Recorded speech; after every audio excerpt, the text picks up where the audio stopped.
No nos dejes caer en la tentación y líbranos del mal. Amén. En el nombre del Padre, y del Hijo, y del Espíritu Santo. Amén. Muy buenas tardes, señoras y caballeros. Como ven aquí, vamos a hablar hoy sobre los 3 milagros mesiánicos. Y después, uno de ellos, las bodas de Caná. Hoy es un poco difícil la cosa, ¿eh? Tenéis que... No es tan fácil como otras veces. Vamos a ver primero, ¿qué es el Mesías? Vamos, las cosas elementales, para ver si pisamos en el mismo terreno. Mesías, en español decimos el Salvador, el enviado, el Salvador. ¿Cómo se dice en griego? Mesías es hebreo. El idioma hebreo es Mesías. En español, Mesías significa Salvador. ¿Cómo se dice en griego? El Mesías, hijo de Dios. Es facilísimo, es facilísimo. Cristo. A Cristo. Cristo. ¿Por qué? Pues porque el crisma es el aceite consagrado que dan para dar una misión a esa persona, una misión en tu vida, y le dan el crisma. Por eso nosotros cuando nos bautizan, nos dan el crisma. Tu misión es ir como Jesucristo, salvar a la gente, hacer el bien. Y Jesucristo fue el primero, digo no temporalmente, pero es por importancia que recibió el crisma. Y por eso es el Cristo, el Cristo.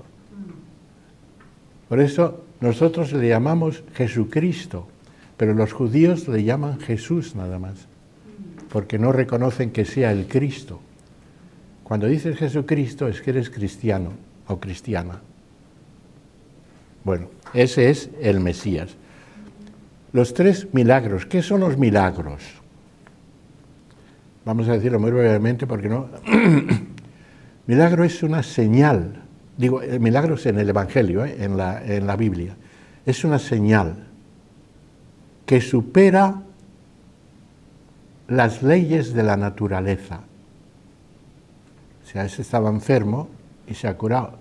Con medicina no se hubiese curado. Supera las leyes de la naturaleza y es una señal. ¿Señal de qué? Es una cosa que se ve y señala, indica lo que hace Dios. Jesucristo salva a una persona, le cura, y eso indica el amor salvífico de Dios. O sea, las cosas que veis, mis actos, indican lo que no se ve, que es que Dios nos ama y nos quiere curar. Esos son los milagros.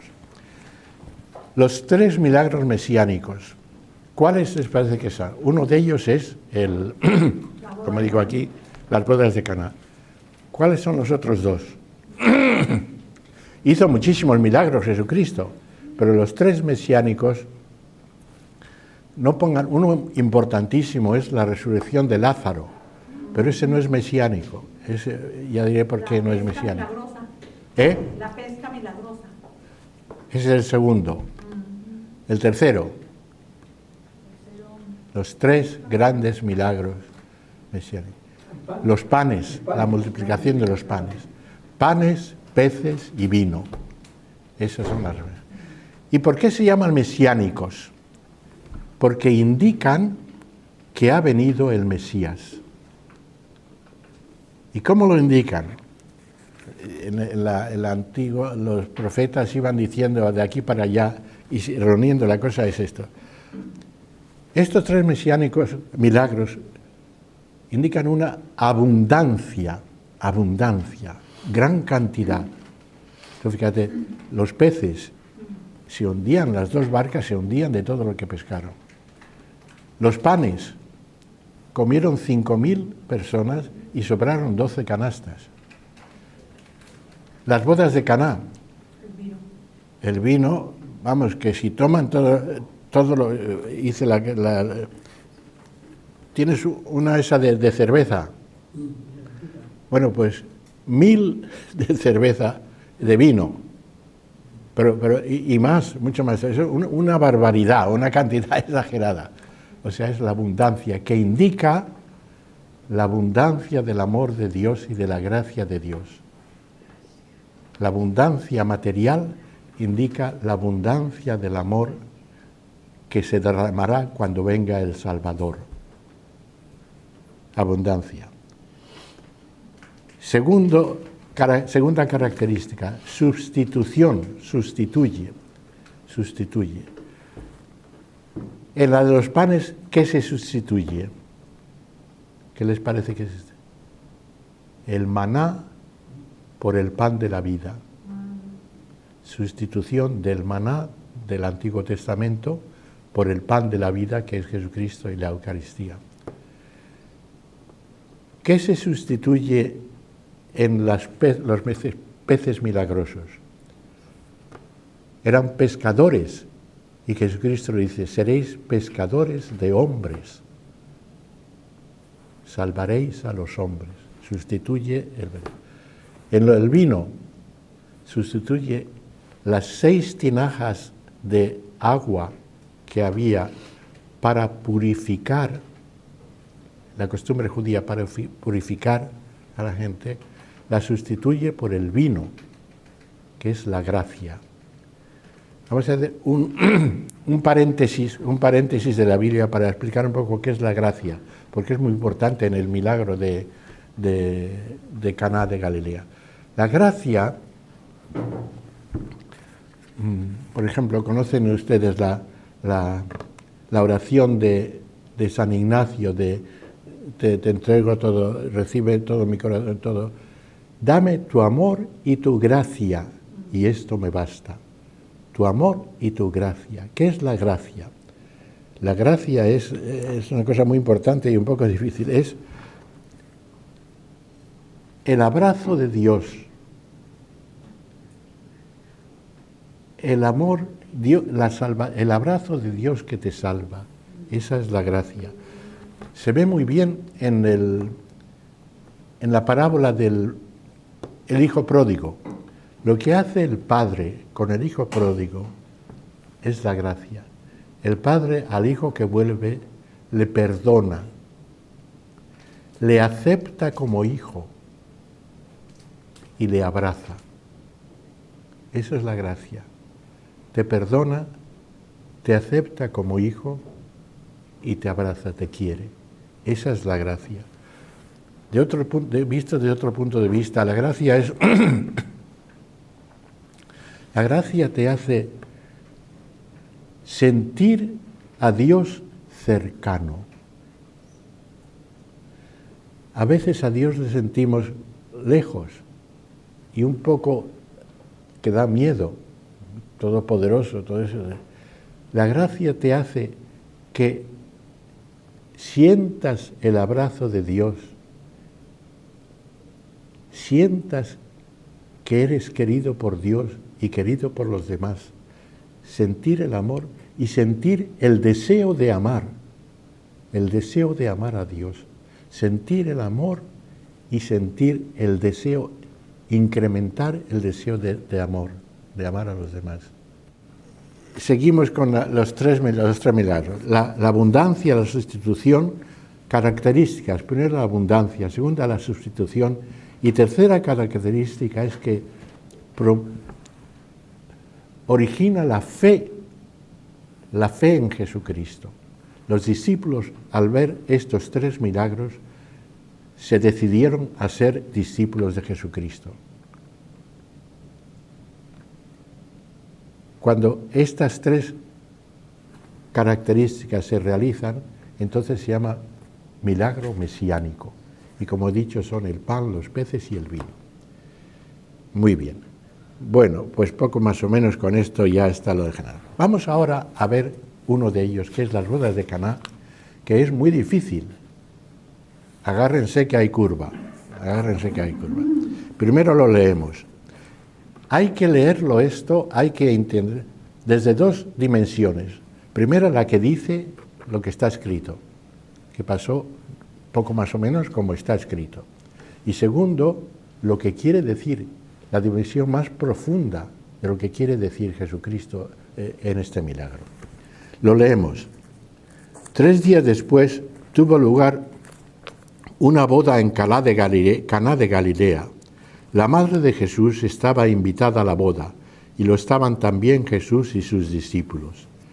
En medio de la fiesta se terminó el vino, y la madre de Jesús se lo hizo saber a su hijo. Se dio cuenta, como las mujeres se dan más cuenta, tienen más intuición, se lo dijo a su hijo: no les queda vino, no tienen vino. Jesús le respondió: mujer, ¿por qué le dice mujer? No te metas, no, eso no es cosa nuestra, eso no es cosa nuestra. Mi hora no ha llegado todavía, mi hora. ¿Qué es eso? Pero ella dijo a los que estaban sirviendo: haced lo que él os diga. Había allí 6 tinajas de piedra, 6, de las que utilizaban los judíos para sus ritos purificatorios, para purificar, de unos 100 litros cada una. 100 litros cada una, 6.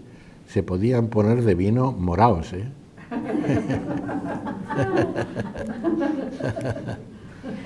Jesús dijo a los que servían: llenad las tinajas de agua. Y las llenaron hasta arriba.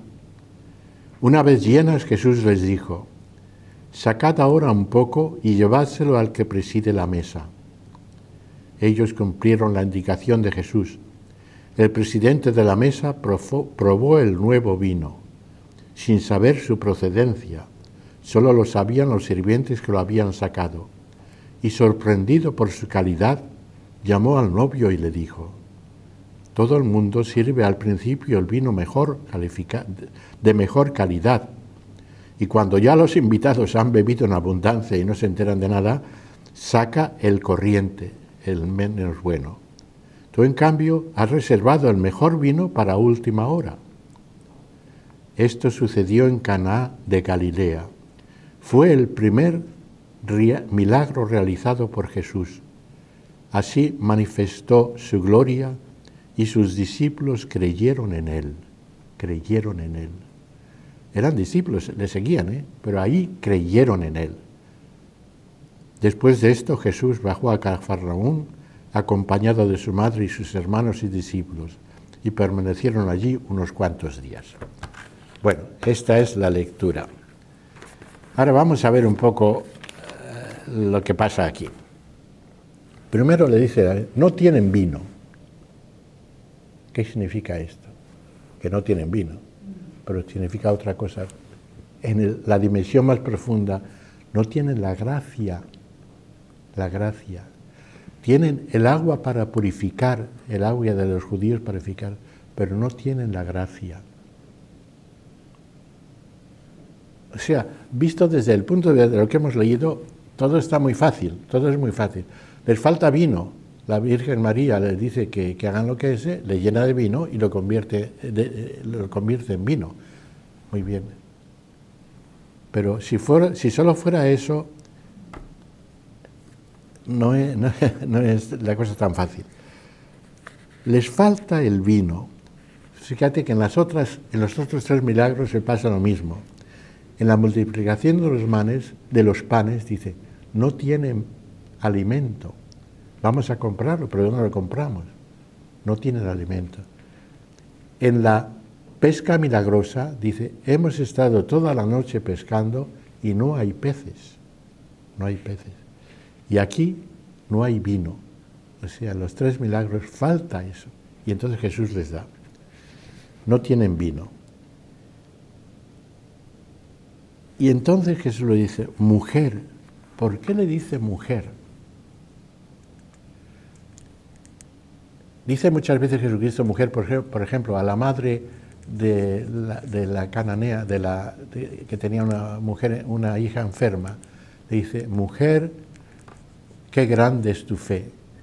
Hablando de otra persona se dice, señora, es lo mismo que decimos. Pero decir mujer a tu madre es raro. En hebreo, el decir, llamar, ¿qué quiere decir? ¿Por qué le llama mujer? En el Antiguo Testamento, en el Génesis, cuando la serpiente y la manzana, toma la manzana, y entonces Dios le dice a la serpiente: habrá siempre enemistad entre ti y la mujer, y la mujer machacará tu cabeza. Esa es la mujer. Y luego, al final, en el Apocalipsis de San Juan, ahí se le da la mujer y el dragón es la serpiente que quería matar al niño, y la mujer acoge al niño y se va al desierto. La mujer, esa es la mujer. Y Jesucristo a su madre le llama mujer, en ese sentido. Porque ella la mujer también es la iglesia. Es el símbolo de la iglesia, la mujer, que acoge a Jesucristo y le cuida y lo da a los demás. Esa es la mujer. Y por eso aquí Jesucristo a ella le dice, mujer, no es cosa nuestra porque no ha llegado mi hora. No ha llegado mi hora. ¿Qué es la hora de Jesucristo? ¿Cuál es la hora? Muerte. La muerte y resurrección. La muerte y resurrección es la hora de Jesucristo. Jesucristo dice otros dos ejemplos de la hora. El grano de trigo, si muere, da vida. El morir y dar la vida es la hora del grano de trigo. Esa expresión la asimila Jesucristo a sí mismo. Yo soy el grano de trigo que muero y doy vida para mí y para todos. Esa es mi hora. Todavía no ha llegado mi hora. Otro ejemplo de la hora. La mujer, no la mujer de la Biblia que hemos dicho ahora, una mujer como ustedes, la de aquí, la hora de la mujer es el parto, el dar a luz, porque allí sufre y dentro del sufrimiento da vida. Da la vida, produce la vida sufriendo. Esa es la hora de la mujer. Y Jesucristo dice, no puedo dar vino. El vino natural, sí, y lo hace y les da el vino, pero el vino de la gracia no puedo darlo. ¿Por qué? Porque todavía no he muerto y he resucitado. Ahí es cuando nace la gracia. O sea, tú fíjate, los sacramentos, el bautismo, Jesucristo no bautizó con el bautismo de Juan, pero no con el bautismo que recibimos nosotros, porque eso es después de la muerte de Jesucristo. Jesucristo en su muerte y resurrección conquistó la gracia para nosotros. Su muerte y resurrección es el origen de la gracia. Seguimos más. Jesucristo es el que consigue la gracia para nosotros, pero quien nos la trae al corazón es el Espíritu Santo. Un poco complicado esto, pero así es. Jesucristo consiguió la gracia, pero el que nos lo trae al corazón es el Espíritu Santo, lo dice San Pablo. El Espíritu Santo lleva la gracia a nuestro corazón y por eso a Dios le llamamos Abba. Abba significa papá. No le llamamos reverendísimo Padre, no, papá, porque le sentimos cercano, le sentimos querido, cercano. Eso te lo da la gracia. Y todavía no puedo dar la gracia porque no ha llegado a mi hora. Yo les doy el vino, sí, le hago el milagro y le da el vino, muy bien, pero el vino auténtico de la gracia todavía no ha llegado a mi hora, no podemos hacer eso. Y entonces la María les dice a los sirvientes, haced lo que os diga, haced lo que os diga. Eso también nos lo dice a nosotros la Virgen, en paréntesis, haz lo que te diga, haz lo que está escrito, haz lo que te diga, haced lo que os diga. Y entonces Jesucristo les dice, las 6 vasijas que hay, llenadlas de agua. ¿Por qué dice 6? A Juan le gusta, esto es San Juan, estamos leyendo a San Juan, el apóstol, el evangelista San Juan. Le gustan mucho los números y hace mucho hincapié en el significado de los números. ¿Qué significa el 6? Imperfección. Imperfección. ¿Qué significa 7? Perfección. Perfección. Perfección, completo, una cosa completa.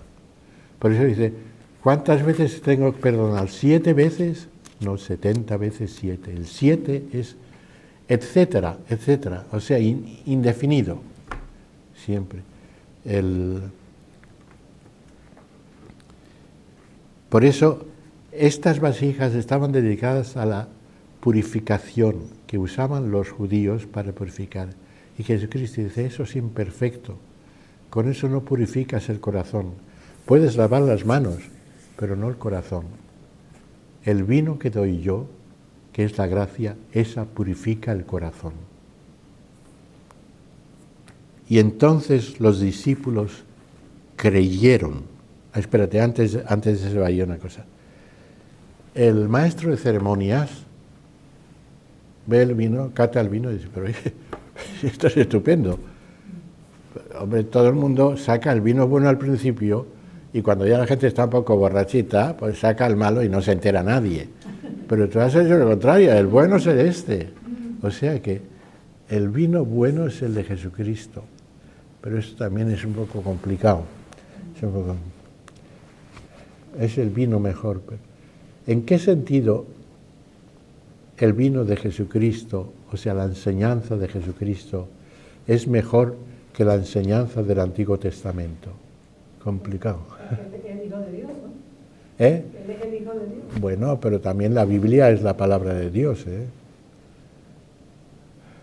Jesucristo dijo, no he venido a abolir la ley, sino a perfeccionarla. O sea, Jesucristo dice, no he venido, cuando vengo yo, todo el Antiguo Testamento y la ley mosaica, eso fuera, no sirve para nada. Ahora empieza lo bueno.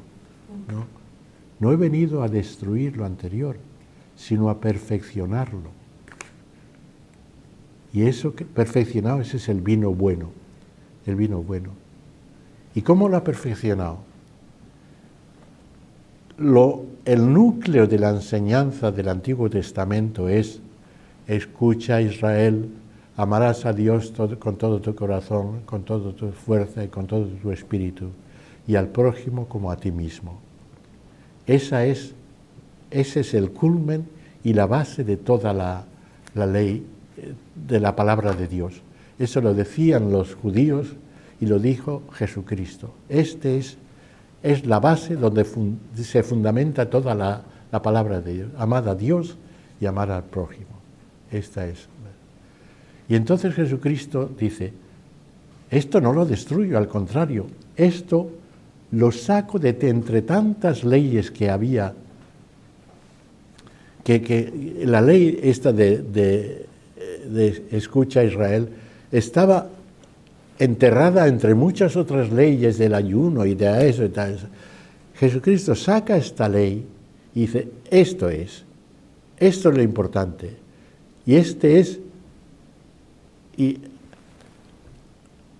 todas las otras leyes son importantes en cuanto se acercan a esta ley, y son menos importantes cuando no se acercan. Por ejemplo, el descanso sabático es importante, es una ley.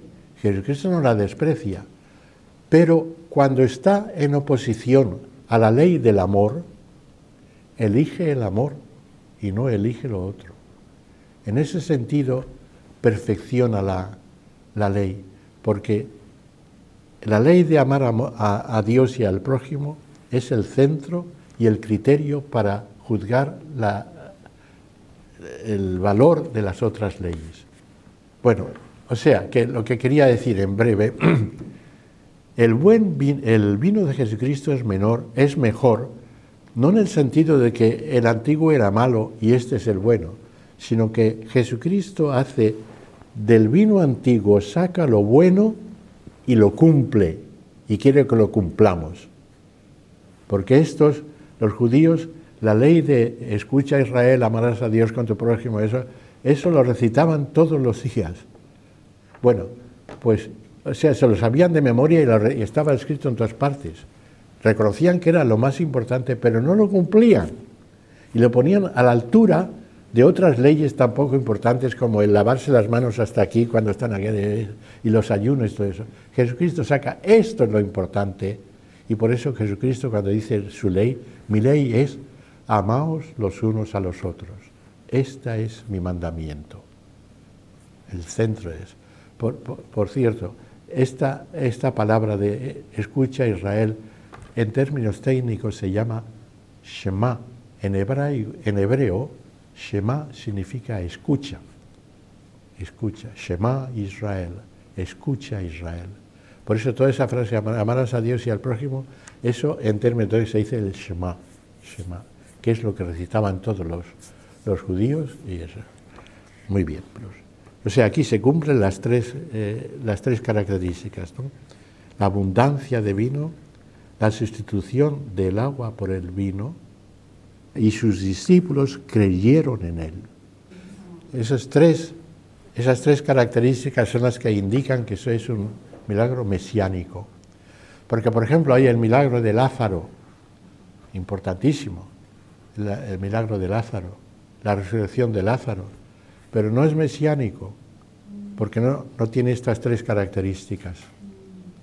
Bueno, pues vamos a ver entonces, la pesca milagrosa está en el Lucas 5, del 1 al 11. Lucas 5, del 1 al 11. En cierta ocasión estaba Jesús a orillas del lago de Nazaret, oprimido por la mucha gente que se apiñaba a su alrededor, deseosa de escuchar la palabra de Dios. Atracadas a la orilla había 2 barcas vacías. Los pescadores habían bajado a tierra a lavar las redes. Jesús vio las barcas y subiendo a una de ellas rogó al dueño, Pedro, que la apartara un poco de la orilla. Luego se sentó en la barca y desde allí estuvo enseñando a la gente. Cuando acabó su discurso dijo a Simón, lleva la barca lago adentro y echad allí las redes para pescar. Simón le contestó, Maestro, hemos pasado toda la noche trabajando sin pescar nada. No tienen. Pero puesto que tú lo dices, echaré las redes. Un poco de comentario. Tú fíjate la situación psicológica de los pescadores. Habían estado toda la noche trabajando en vano. O sea, estarían de un genio. Y viene ahora el Señor y de dentro a echar las redes. Vamos, hombre, ahora está toda la noche ahora a comer un poco y a dormir y déjate de redes. Pero puesto que tú lo dices, echaré las redes. ¿Cómo? Puesto que tú lo dices. Si tú lo dices, puesto que tú lo dices, eso debemos hacer nosotros mucho en la vida, ¿eh? Hemos estado intentando esto muchas veces y nada. Pero Jesucristo te dice, prueba otra vez. Pero si ha hecho, y si no puedo, si está toda la noche, no te quejes y echa las redes. Así lo hicieron y recogieron tal cantidad de pescado, la abundancia, tal cantidad de pescado, que las redes estaban a punto de romperse. Entonces avisaron por señas a sus compañeros que estaban en la otra barca, para que fueran a ayudarles. Llegaron ellos y llenaron las 2 barcas, hasta el punto de que casi se hundían. Al ver esto, Simón Pedro cayó de rodillas delante de Jesús y le dijo, Señor, apártate de mí, que soy pecador. Aquí le reconoce como el santo de Dios, el enviado de Dios, le reconoce como Mesías. y es que el temor les había invadido a él y a todos sus compañeros a la vista de aquella gran redada de pescado que habían cogido. Lo mismo les ocurrió a Santiago y a Juan, los hijos de Zebedeo, que eran pescadores como Simón.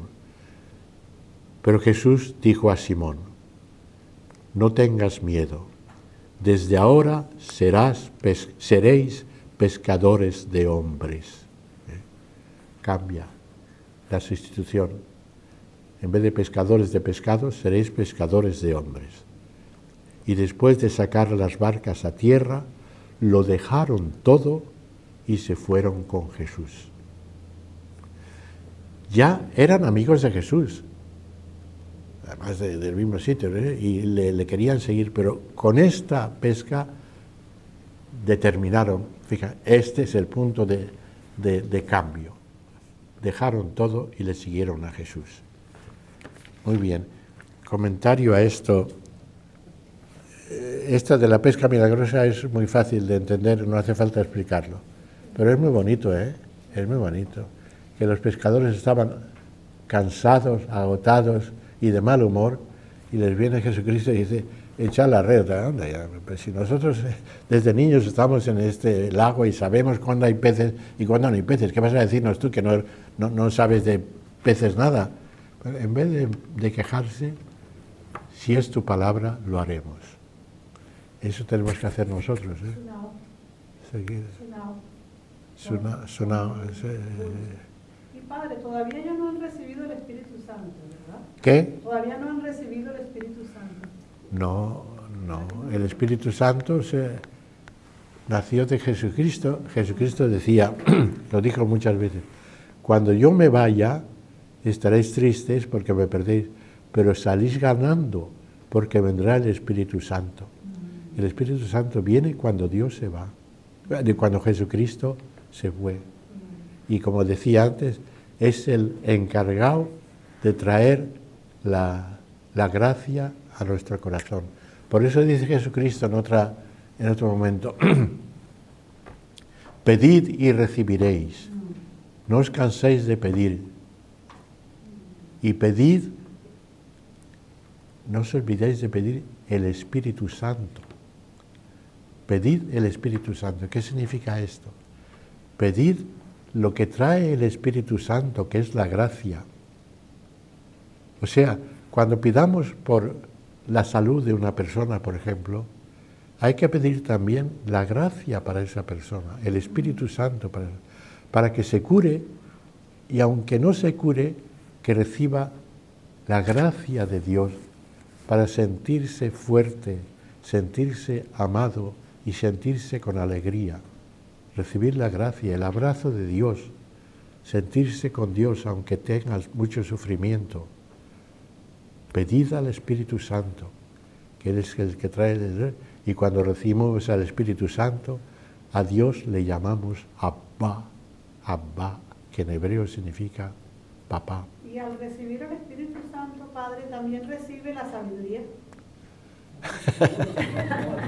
Tú dices, para aprobar el examen de entrada en la Universidad de Tokio, ¿o qué?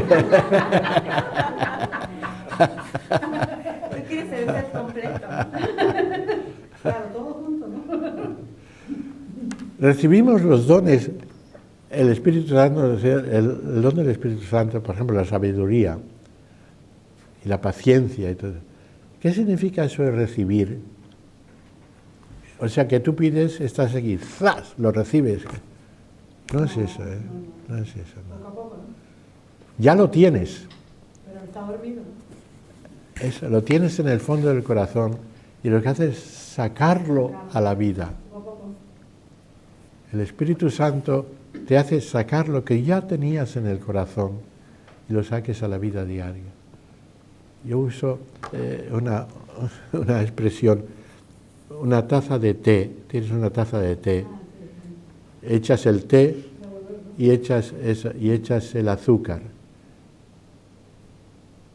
Si bebes el té nada más así, no te sabe a azúcar porque está en el fondo. Entonces es una cucharita de té, una cucharilla de té, que revuelves en el fondo y entonces sale. sale a la vida. Pues nosotros tenemos en el fondo del corazón el deseo de amar, porque nos ha puesto Dios a todos los vivientes, y yo creo que también a los animales, a todos los cristianos y no cristianos, creyentes y no creyentes, los que hacen bien y hacen mal. En el fondo del corazón tienes el deseo de amar. Pero recibimos muchas experiencias de fuera y muchas palabras de fuera, una palabra de tu madre o en una película algo que te impacta el corazón, que te llega al corazón, cosas que te llegan al corazón. Y esas son cucharillas de té que remueven el fondo de tu corazón y hace que salga fuera. O sea, en la palabra de Dios, ya que nos hemos metido en esto, un poco difícil. Tienes 3 estadios. Primero, en el corazón tenemos el deseo de amarnos unos. Eso lo ha puesto Dios a todos. Entonces tienes la cucharilla, las palabras que recibimos, y las lecturas, y las películas, y la visión, y los animales. Esas son cucharillas que tienes para remover esto y que salga tu deseo de amar. Y hay otra cosa, que es el Espíritu Santo que te lleva al amor en concreto. Tienes el deseo de amar, pero en este caso concreto, en que has tenido una discusión un poco desagradable con una persona, estás pensando, ¿debo volver a esa persona y pedirle perdón? ¿O esperar a que esa persona piense y reconozca que yo tengo razón? No sabes qué hacer, no sabes qué es el amor en concreto en esta situación. Eso es lo que te enseña el Espíritu Santo, o la voz de la conciencia, que es lo mismo. Te hace llevar tu deseo de amor al amor concreto en esta situación especial en que estás. Pero aquí hay muchas dificultades, que es que lo mismo, la voz del Espíritu Santo está mezclada, la voz de la conciencia del Espíritu Santo y del corazón está mezclada con otras voces malas. La voz de los caprichos, de mi egoísmo, del qué dirán, de los celos, las envidias. Todas esas voces están mezcladas con la voz del... Y el discernir la voz del Espíritu de las otras cosas es muy complicado, que lo dejamos para otro día. Era lo mejor, padre, lo que se está esperando. Es que si se pudiese decir una palabra, no habría problema. Es que eso es lo complicado del tema. Hombre, claro. Es que, y por mucho que le des vuelta, no encontrarás una solución fácil. Porque ¿quién puede contra eso, padre? Mira, San Ignacio, queda un poco, nos pasamos un poco de tiempo, pero San Ignacio le llama el discernimiento, discernir la palabra de Dios de la palabra que no es de Dios, que es dificilísimo. Y dice, claro, no hay una cosa clarísima, porque para discernirlo, dice, los ejercicios espirituales de un mes entero, para discernir la palabra de Dios, o sea que no tiene que ser fácil. Pero dice, por ejemplo, la palabra de Dios llega como si las gotas que caen en una esponja, son suaves. Esa es la palabra de Dios. La palabra que no es de Dios cae sobre piedra. Chac, chac, chac. Notas tú que esa te indica cuál es la palabra de Dios que sale. Bueno, otra tercera. La segunda se me olvidó, que es muy importante. La tercera es aumentar el volumen de la voz de Dios. ¿Y cómo lo haces? Siguiendo esa voz. Cuanto más sigues a la voz del Espíritu, más fuerte se hace. Y en cuanto más le niegas, más difícil de oír se hace. Si tú, cuando sientes que debes hacer algo, lo haces enseguida, la voz de la conciencia y la voz del Espíritu Santo se hacen más fuertes. Te asimilas más a ellos. Y las veces que sea difícil distinguir, tienes esta simpatía para discernirlo. O sea, aumentar el volumen a base de seguir la voz del Espíritu, cuando sabes que es seguro. Por ejemplo, estás tú en el tren y hay una persona delante de 98 años, que está una señora allá. Es evidente que el Espíritu te pide que le dejes el sitio. Es evidente. Pues cuando sea evidente, hazlo enseguida. Y entonces, cuando sea más dificultoso, verás si debes levantarte o no debes levantarte. Porque si a una señora que no tiene tantos años le cedes el sitio, te dice muchas gracias, pero le has hecho polvo. Dice, me han tomado por una vieja. Sí, le molesta, no le gusta. Le molesta. O sea que las cosas fáciles, hacerlo te hace distinguir las cosas difíciles un poco más. Sí. Padre, dijo usted que cuando uno reza por un enfermo hay que pedir por su salud y por la gracia de Sí, Dios sí. para que esté contento. Para que aunque no se cure, tenga la fortaleza de espíritu que da la gracia, para seguir sufriendo sin renegar de ti, sin renegar de Dios, con fuerza de voluntad. Es una gracia. Con fuerza de voluntad y con pureza de corazón. Como para no perder la paz, ¿Los qué? como para no perder la paz, estar en paz, Estar en paz. no desesperarse. Para tener la paz de corazón. Paz de corazón. Paz de corazón, sí, sí. Eso, tener paz de corazón. Padre, Ay. ya quiere pensar. Y también se le pide el entendimiento y sabiduría, ¿no? Al Espíritu Santo. Los dones del Espíritu Santo. El entendimiento y sabiduría. Entendimiento, paciencia, ahí no me acuerdo ahora. Los Es- son ciertos. me lo sé de memoria, pero como no empiece no me sale ninguno. Porque usted los tiene. Bueno, pues en el nombre del Padre, del Hijo y del Espíritu Santo. Dios te salve María, llena eres de gracia, el Señor es contigo. Bendita tú eres entre todas las mujeres.